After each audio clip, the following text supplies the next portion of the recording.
let's see here if this is going to work for us today. The audio part of this is working, but I can't tell if my video is working.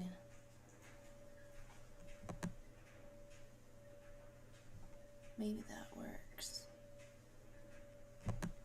In trying to adapt to this process, we are approaching our learning curves and learning live.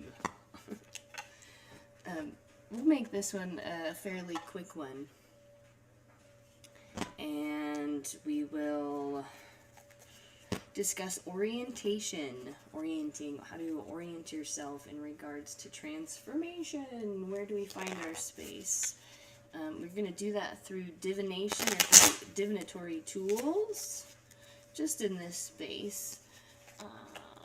We're just exploring on our journey of transformation.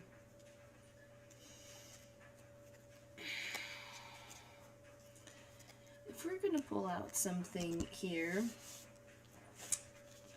we're going to look to, what am I going to say?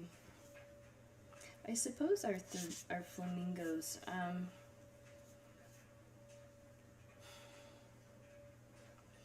Okay, as far as starting and where to start, what are the things that we're going to address as far as transformation? If we're wanting to make a transformation, there's the assumption that something is off, in need of change, growing. It's like out with the old, in with the new kind of a sensation or a feeling, right? So disappointment, opposition, separation, breaking apart of relationships, delays, absences, mistakes, losses, confusion, distraction, anxiety, alienation. All of these things are opportunities to transform or to make a transformation in our life, right? The Lovers comes up again. There is an, I'm not sure if you can see these or not. It's alright. We've got a heart, we've got Lovers, unifying these forces. I mean, everything comes down to love at the end of the day. It's either love or it's fear, right, in these transforming processes. So if we're going to make a conscious transformation, and we want to make a conscious transformation from this place of love, ultimately we're talking about transforming from our place of rest, our place of digest.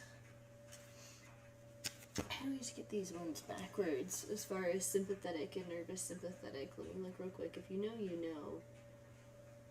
I just looked this up a couple of days ago. But again, the anxieties and the uncertainties.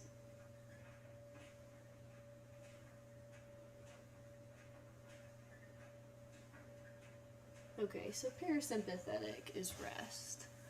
We want to be in parasympathetic, correct? We're not in our parasympathetic nervous system and we're making a transformation out of fear. It's programming our, how do we want to even say, our bodies, our molecules, our DNA from that space of elevated cortisol, stress hormones. There's a resiliency and a necessity to that as well. But what happens in this realm of consciousness when we get to a place of rest and we can transform in that aspect? There's probably more room for healing. We have 7 flamingos coming up, 3 flamingos, 7 flamingos. Kind of ping-ponging off of yesterday's as far as the Alice in Wonderland tarot, going down these rabbit holes of exploration and transformation. And I do have the Aquarian deck, so I might pull from that one as well as far as orienting, because we're wanting to orient Let's see, let's call Alice in Wonderland the internal personal self, orienting our transformation in regards to our introspection, right? Our internal world as we go down those inner reflective rabbit holes of consciousness. If we look at our Aquarian deck, then we can assume that this is our external reflections, right? The things that orient us to the greater shift and transformation of the epics, right? That Piscean age into the Aquarian age. And what does that mean? How do we interpret that? Because we want to get out of these woo-woo dynamics, of course. Aspects of spirituality and religion can distort. So we're taking this from the transrelational. It's not exactly the perspective or the word I want to use, but that's what's coming forward at the moment. Transdisciplinarian is more what I'm after here. So we're going to reflect on multiple disciplines and their meanings in regards to transformation. Because everybody goes through this, but they're all experiencing it from different lenses. So we'll look at the same thing from various lenses here too. Let's look at the Lovers. What does the author of this book want to say about this? And it's a major arcana, so it's an archetype. Again, that's reflecting general aspects of the human experience, right? We're going to pull out some of the mysticism from this. And in terms of orienting ourselves, we're going to orient ourselves to something, I don't want to say rational or novel or more grounded, something tangible, something that in this ethereal liminal space, right, takes that thought and turns it into the thing, that sort of a thing, and how that can be done from its more quantum mechanical perspective. Again, we can look at the mysticism to it. I think there's something that comforts people in that. It serves its own purpose, right? It has a function, but again, with every behavior, what is the function of that behavior? Dive deeper into it. So, okay, let's look at the Lovers. Our numerology there is 6.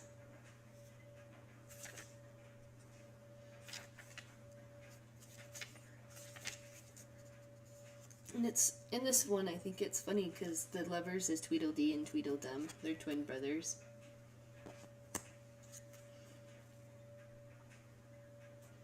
Aspects of the self too, loving the self within that, and I appreciate that this is a mirrored reflection of that internal introspection here.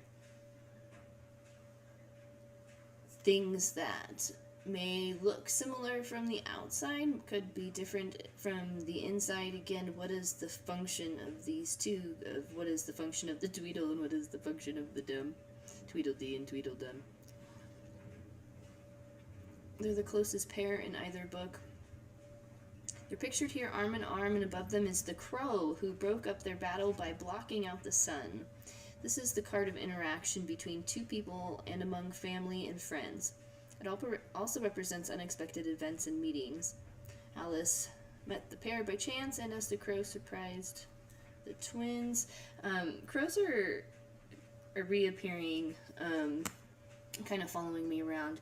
Maybe in the next episode of this, we'll go into the crow deck and discuss more of transformation, perhaps from these more animal perspectives. There's synchronicity, something. Well, no, people can relate to this too. I'm not gonna impose that. Let's see. Let's look at Lovers here. Unanimity and harmony, setbacks overcome, and confidence in the future. Right, this is overcoming the anxieties. How do we overcome the anxieties? Through the parasympathetic nervous system, getting our bodies to the state of rest and ease. you can get the body there, the mind will follow, and kind of vice versa. If you get the mind there, the body will follow. There's needing both. Sleep issues seem to be coming up too, I think, for a lot of people. I've seen a common theme lately of people not being able to sleep. So get back into your body, get more into your body, outside exercising, some sort of physical exertion, but you have to exert that energy to transmute it on that physical level. And I think that's what's missing in a lot of people's lives.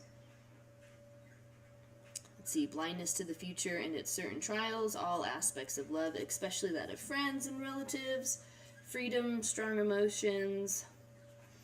The other side of this too, inability to overcome trials, meanness, frustration, hate, jealousy, someone else butting in on a relationship and destroying it, untrustworthiness, divorce, these separating aspects, these opposing things, these destructive forces that come into play.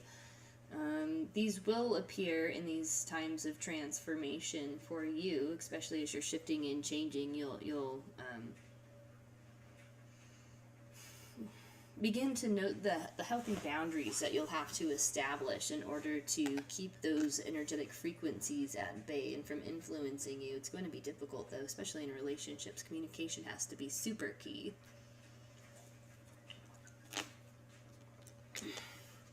But orient yourself in a time and a space, or in an environment where those aren't the influences that are impacting you. It's not so much that I want to get into like the like attracts like sort of a thing. I think it impresses on people faults that should be accounted for by others, sort of a thing. I don't know. You can't necessarily take the world on your shoulders and expect that you're going to find your true location in time and space. Something about latitude and longitude are coming into play here too. And through this transformation guide, we're guiding you through the journeys, through our kits, and there's the metaphorical relationships to these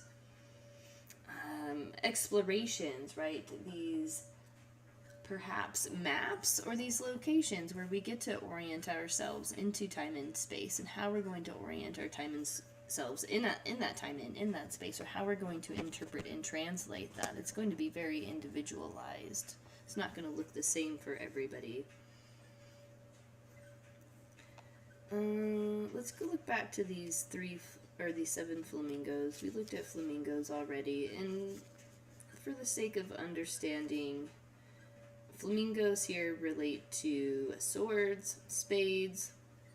Superficially, it is a suit of battle, but beneath the surface, there's friendship and other major relationships. That's just tied into the,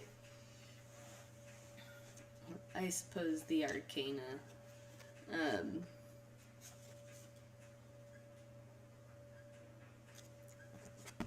And these guys here, a wonderful fantasy and a new hope, confidence and perseverance, wishes, a grand design for life, and the pleasurable living thereof, artistry of thought.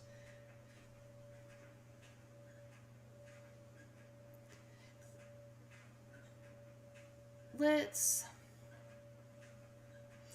talk about getting right to the point. We're not going to try to create arguments within this. There's nothing to argue upon when it comes to transformation. There's like an is or an isn't aspect of what is going on. Oftentimes, too, I think it's important to note through these divinatory tools, there can be lots of room for, let's say, error or other people's judgment to persuade your energy to flow in a direction that might not necessarily serve your best interest. But if you don't have practice and understanding in interpreting divination, or if you're not quite sure what these subliminal or I might even say superstitious patterns.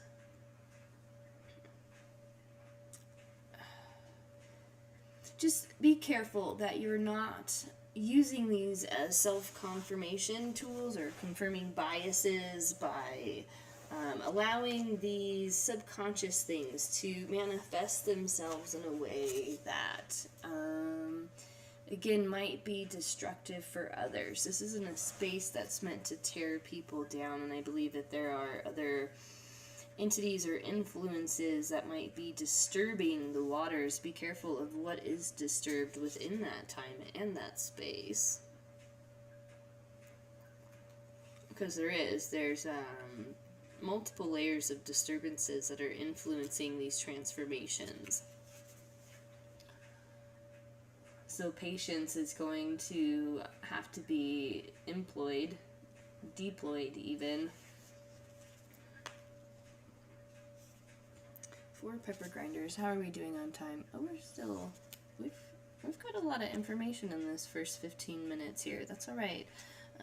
I think maybe as a recap from, what was this, yesterday or the day before, the last episode of this, or our last couch session, there's an aspect of balancing out these goods and bads, or kind of weighing the extremities, right, to find the fulcrum in that space. And that emotional body, the heart, is a good indicator of where that fulcrum will even itself out. But again, people will use self-confirming biases to justify that internal balance, and it might not be fully reflective or accurate reflection of what's going on in the world around you. There's a humility and a humbling aspect where we, again, have to kind of embrace the darkness with the light, or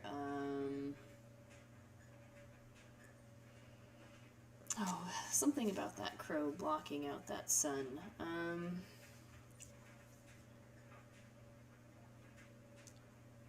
I'll let that sink in. We might come back to that at some point or another. But I think there's something there about the other senses, relying on the other senses, and not so much as what we see, or not so much as what is shown. Again, the power of opposites, things not being what they seem. The transformation process really is interesting. There's like these meanings of opposites almost, or these it's like the opposite of cognitive dissonance. When you have these dissonance factors that are beginning to resonate and harmonize, right? There's a balance within the conduit. I feel like the language in this is going to make a lot more sense maybe 10, 20, 30 years down the road of me pursuing this research. So thanks for bearing with me. We're about a decade in as far as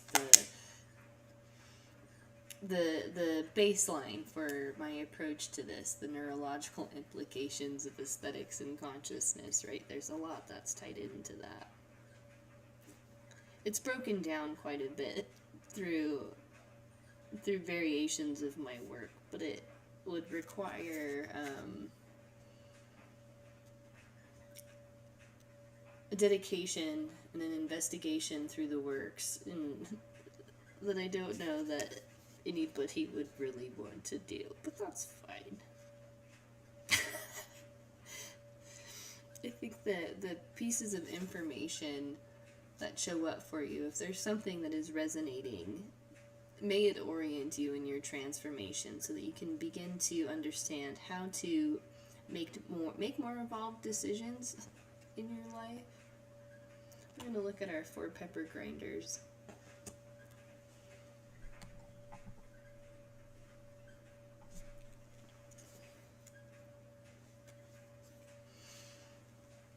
It's, I don't know. I'm wondering if you can see me or if I'm trying not to get distracted by the technology over on this side. There's kind of some carts going before the horses in such a way, or I've got the horses, but I don't necessarily have the carts. But that's okay. It's honesty. It's real. It's authentic. It's valid. It's in real time, exemplary in that there's no surefire answer, right? It's a means to get you to figure it out on your own and to figure it out for yourself. But there's a way you can get there, absolutely. Absolutely. So here is your little rabbit trail, your little candy trail as you would have it, so you can hopefully find your way back to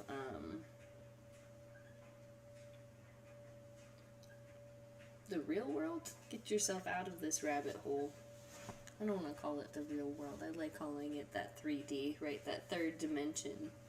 Because here we are beginning to expand our consciousness beyond the third dimension into the capacities, the energetic capacities beyond this dimension, into the other dimensions, right? As above, so below. Orientation. We're just beginning. We are just starting the transformation guide. So we'll see how it unfolds. A lot of this kind of feels like that PowerPoint presentation that comes before the work. So that's okay. At least we have an idea of what direction we're going in. Though I feel like HR is definitely open for feedback. Let's not get too far off subject. Let's come back to these pepper grinders. Pepper mills. A suit of pepper mills here corresponds to the suit of staves or wands or clubs. Has the theme of good intention and good friends. Also the suit of battle against a very long odds and very heavy burdens. It's not necessarily a suit of violence. There's like the struggle is real, right? And we want to place these judgments on people who are going through these transformations or who are struggling, right? And we want to perhaps tip those scales, and we want to shove them into a certain bias that will ultimately disempower to empower the wrong. It's just I don't know, it feels like there's theft there, like energetic theft. Okay, card 444. The best of home and hearth, the warding off of evils. That part of it makes more sense, right? Romance or unexpected happiness, prosperity, peace and tranquility, the achievement of a dream that leads to wealth and or happiness. Country life, a rest after struggle, right? That struggle is real. That sympathetic nervous system, that is real when you've got cortisol pumping through your body and it is reacting in this place of stress. It's not violence. That's your body's fight for survival. That's your body struggling to survive and to get itself to the safety space where it can access the power of the parasympathetic nervous system, where it gets to rest and relax and eat and enjoy and create, right?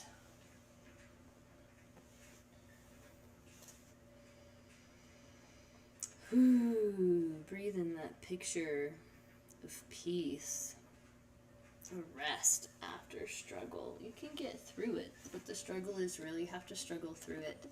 The concept of the buffalo versus the cow keeps coming up when there's a storm. If there's a cow and there's a storm, the cow is going to run away from the storm, but ultimately the storm is going to catch it. And the time the cow spends in the storm is prolonged because it's running in the wrong direction, as opposed to the buffalo who runs head first into the storm, knowing, yes, the struggle is real. But if I run head first into it, and I approach that struggle head on, I will get through it much quicker. I will endure. I will persevere. Right? We're not going into avoidance here. We're going into accountability. We're going into the fight for survival and looking for rest, and knowing that rest comes after the struggle, comes after the hard work. Rest feels best, especially in the body, and back to that, the running, right? It's not running away from the storm because it's in fear, it's running into it. And if you're not sleeping and you're not getting your exercise and you're running away from it, or you're avoiding your exercise, go physically exert your body in some sort of play, some sort of sport, right? Engage those muscles in that space where you can start to balance out those chemicals and those neurochemicals. Otherwise, there's that false sense of security and that orientation. And I think this is where a lot of people get stuck in transformation, and maybe not necessarily wanting to transform or wanting to take control of the outcome of certain situations, right?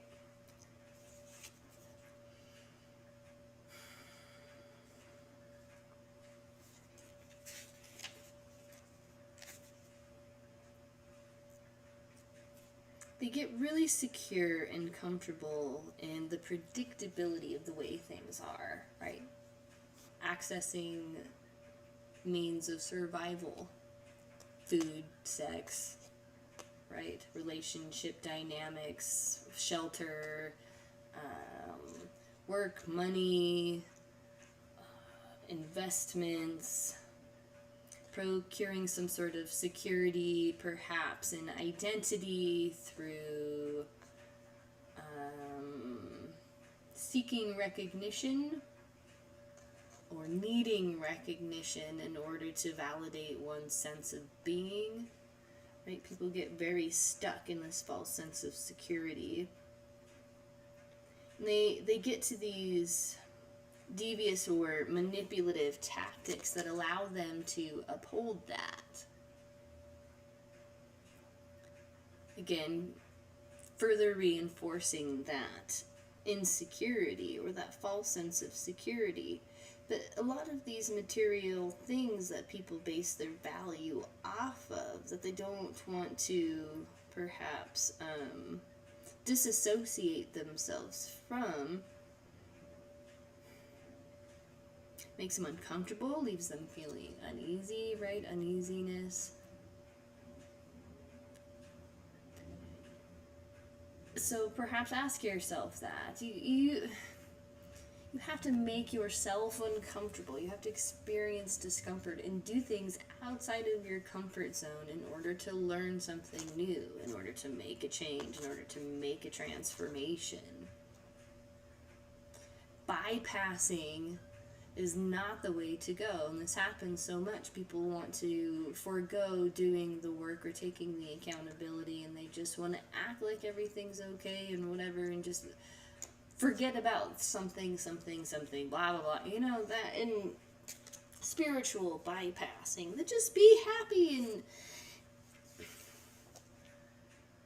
how do I want to say, the homogenizing of the social setting for other people's comfort, because they want to be in control of when things happen or the outcomes of situations, and so they don't allow transformation to naturally flow because they get so attached to their identities. Modern society says this is how we access those resources, I suppose, though it doesn't have to be, right? We're not going to make a change or a difference engaging within that and trying to tear it down from the inside out. It's not designed for that. We have to step outside of that comfort zone, outside of that box outside of that social setting and learn how to do things in a way that has never been done before. Maybe this is where we'll shift here into the Aquarian deck a bit.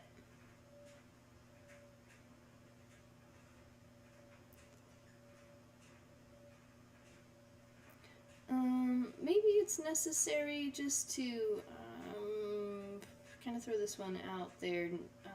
Finish the inversion aspect of this, because I think you need to be aware of either your tendency to do this or other people's tendencies to do this within that.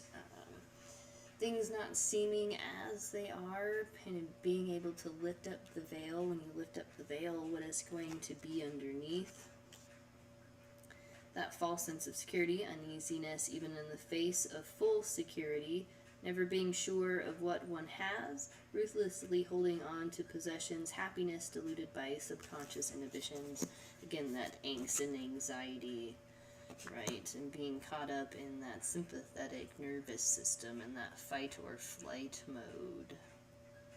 Not being allowed to rest. Why don't people rest? Why is it so hard to rest? Because when we begin to rest after being in that post-traumatic stress mode, all those emotions and all those uncomfortable feelings and experiences that are stored in the body begin to release, and we feel these things that are meant to be processed, and people run away from that. They don't want to be uncomfortable. They want the luxury of being comfortable all the time and just that feigned happiness. Let's look at Wheel of Fortune. I kind of was going to shuffle it, but we got to our 8 oysters. And he's kind of shown up here a couple of times for me. And he's in deep thought, and he's in awe, and he's wondering. There's something about 8 that showed up yesterday. I'm not sure if that was, or the last episode, if that was this one or the other. That's fine. Let's just, okay, this is a casual space. That's fine. Let's go to oysters. Where are you here? The back. Yep, there we are. Okay. Oysters is the suit of coins or pentacles. Also, diamonds implies possessions along with the pleasures and pains in them. Okay, good, because we're talking about the possessive aspects, the possessive natures, that material identity thing that people hold on to in terms of orienting, taking a good hard look at that physical reality and how it influences and impacts that internal reality. What does it say about you? What does it say to you?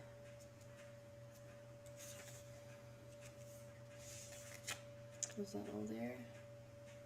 Oh, in Alice, the oysters are the most prized of all things, and they are bought and sold and tricked. 8, artistry, quickness of thought, modesty, straight talk. Again, right to the point. It's not about being comfortable. Great personal effort for craft or art, talent. Okay.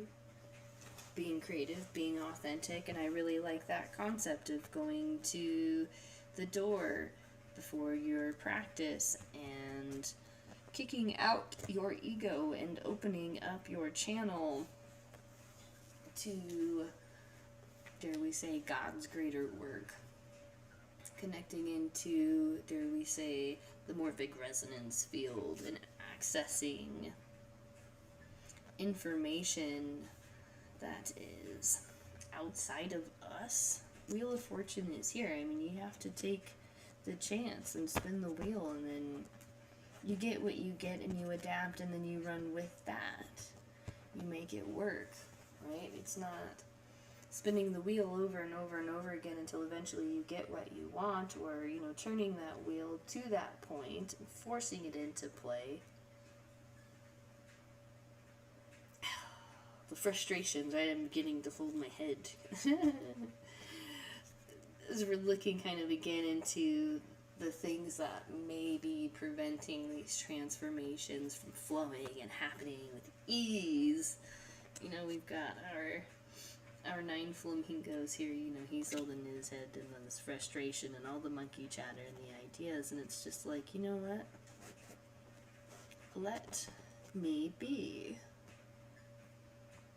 Let me do this the way I know how. Let me unfold in my own time, like the flowers blooming, right? Can't force a flower to bloom. It blooms in its own time. So if we're looking at the inverted aspect or the reversed version of this 8 diamonds, this 8 oysters, right, in that that perpetual shift from one end to the other, that masculine to the other, that infinity symbol, that point of pinnacle in the middle where everything boom, comes together, right? We discussed that one in the last episode too. The Piscean to the Aquarian age, and here we are right in the midst of that transformation in that liminal space. We have to address our sloth, the conceit, the false gifts, the flattery, being untrustworthy and vain, intrigue, talent misuse, and extortion. Things, again, aren't what they seem.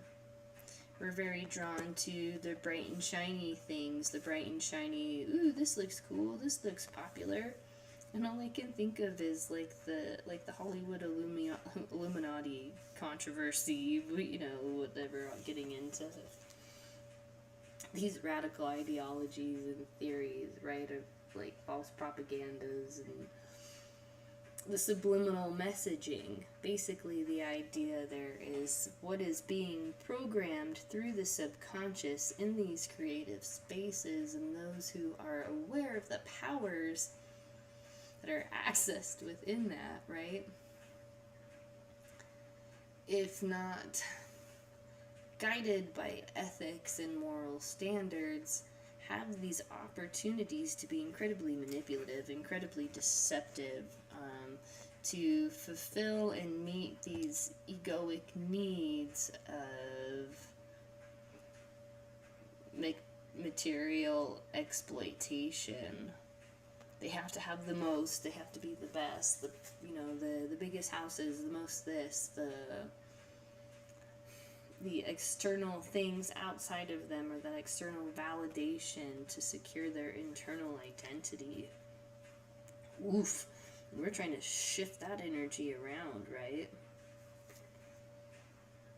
But the hard part is, in that social dynamic as it exists, those types of people aren't held accountable for their actions. It doesn't feed into it that way, so we can't solve the problem like that. We have to come up with new, innovative ways of Knight of Flamingos comes forward, Knight of Shining Armor.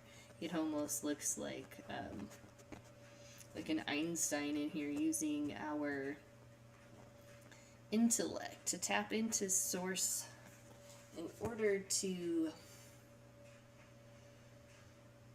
innovate for the sake of illuminating and electrifying the human capacity.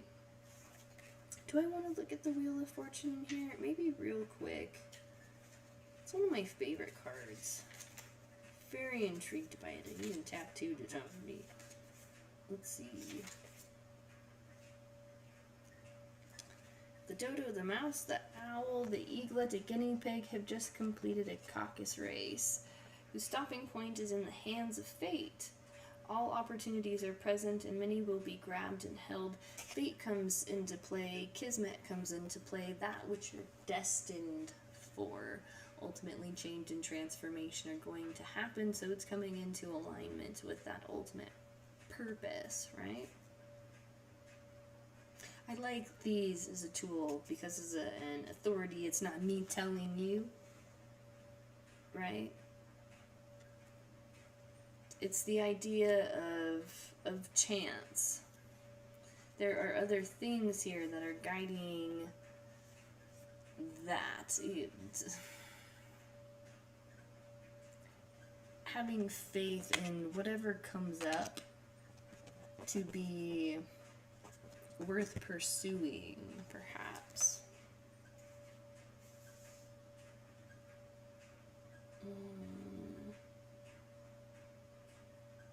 Good and evil, beginnings and endings, all things that are, that were, that are yet to be, are on the wheel of life. And again, kind of at that pinnacle point as we shift into the Aquarian. Let's see what else. Birth, death, anything unusual or beyond conscious control, the beginning and the end, resolution, good or bad luck, going forward or retreating into trouble, positive or negative, depending on surrounding cards. Okay. Anything is possible at this point, right? And that morphic resonance fields, all the things that ever existed and will ever exist there in that space and time. And here we are in this space and time of anything being possible. What a fantastic time to be alive, although quite painful. That shift, it's felt on very deep levels, in deep ways. Just the amount of people that have had to, let's say, make the ultimate transformation. Let's look at the Aquarian here as we begin to wrap this up in our points moving forward. We have an understanding of how to orient ourselves in time and space when it comes to transformation, right? In regards to being honest with ourselves, using our tools and our reflections to guide us towards, again, that parasympathetic nervous system, into that area of rest and digestion where we can grow, out of this energy of destruction, shifting into creation, right? Out with the old and with the new. Wheel of Fortune pops up here too. Wheel of Fortune, it's taking a chance, right? We are going to, in that time, right, in this time, in this presence, where all possibilities are spinning round and round and nothing has landed yet, right? It's like no wonder why there's anxiety or anticipation or that longing for the future, the having to know, right? So we're going to slow things down in such a way where we are going to appreciate the hum of the wheel as it spins. It's such a unique opportunity, I think, in the realm of consciousness, because it allows us to exist in the middle, in that space, in that liminal space, where things are possible. Maybe in regards to our nervous systems as well, it's right at that meeting point, right? Not in parasympathetic, not in sympathetic, but in this vibrating space, molecularly, consciously, right? That is for that moment of feeling or understanding, right? Also, somehow sensing or in alignment with all the vibrating air particles and all the other things around it, huh? That space, that understanding of oneness, where we get to really sense, with all those sensory things, all of our senses, what it means or what it is to be alive. When we can feel that and we can get into that energetic space, right? then we can begin to create the meanings. Then we can begin to attribute the concepts, the words. Nine of Pentacles comes through, right? So then we reach that peak of materializing those thoughts and those desires of the peaceful world, right? The Nine of Pentacles here has on it the peacock and a white peacock, like the white buffalo. A white buffalo was born. We have this white peacock. The peacock corresponds to the phoenix, and the phoenix is a symbol here for transformation as well, right? It's that blank slate. Nothing has been colored on it yet, right? The light hasn't defined it or hasn't shaped anything in it yet. You know those solar print, like paper or whatever, where like you put a key on it or you put some object on it and you stick this paper in the sun, right? And then the sun, right, solarizes the paper, influences the paper, so that when you bring it back in, you see the shape of the object imprinted into the paper, right? Kind of like the shadow, that shadow space. The Hanged Man is here, looking at things from a different perspective. Let's do two more and then wrap this space up here. It'll give us our 5 cards and our North Star going forward, right? Looking at things from a new perspective and coming into this. We'll just take the 2 that we've opened up here because we have the star and we're talking about the North Star. We have the Knight of Rods, right? So we have this endeavoring into new creations and new manifestations. We're transforming not only as individuals, not only as communities and societies and nations, but as a whole, as the whole species. And what a glorious opportunity, right? Like I have that picture of if everybody could meditate in the world at the exact same time, right? If there were just some signal that appeared in the sky and everybody could just like Zen meditate on peace and harmony, what would that do? Like this experience. Maybe we'll do this at the end, maybe we'll play with this at the beginning in some of these videos, but the deep breaths, right? And the synergizing and the understanding and that orientation. And play with this in groups and with yourself in new environments as you engage. If you're going to recalibrate, if you want to calibrate the environment, breathe in together. 3 breaths, right? 3 breaths in, 3 breaths out together in sync. In through the nose, out through the mouth. Slowly, ready, begin. Breathe in. Breathe out. Not difficult. Scan your body. Take note. Feel, right? Again. Breathe in. Breathe out. Notice the sensations and the shifts, right? Funny how it transcends this time and space, right? This is an interesting platform because it transcends time, right? Breathe in. Number 3. Breathe out. Using the breath to access the parasympathetic nervous system. Using the breath as the key to sync the mind and the body. Right? Anything else here? Maybe not today. We'll work more on these couch sessions. I like this space. This is a space where I can kind of disseminate all the things that I've been researching and doing, and with giving myself the permission to do it in a casual setting with the aim of developing and establishing new habits, right? So we can get this going on a regular basis.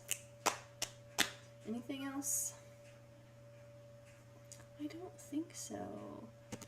Yeah, I want to do more. I can talk more and I can keep going and keep going and keep going, but you'll just have to come back in for the next episode of this. I'm figuring out all the technical aspects, so we'll see how this looks on the other side. Anyway, if you've made it this far, thank you. Thanks for showing up. Find more about me out there in the world. I'm working on consolidating everything, making everything more comprehensive, right? Fine-tuning it, right? But welcome into the Transformation Guide. Happy and excited, and I don't. They're just anticipating this realm of helping people and guiding people through transformation.